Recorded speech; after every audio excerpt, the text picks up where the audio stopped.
நம்ம கடிதம் கொடுத்தும் பதில் சொல்ல. அவன்கிட்ட இருந்து எந்த பதிலும் வரல.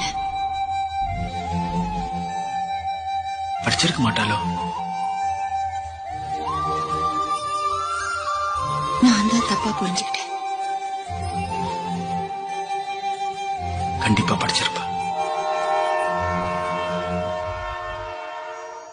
அவனுக்கு என்ன பிடிக்கலன்னு நினைக்கிறேன்.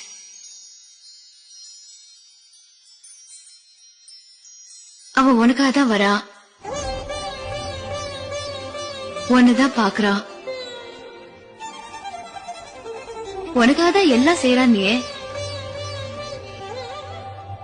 ஆனா அவளுக்கு என்ன பிடிச்சிருக்காதுன்னு நினைக்கிறேன்.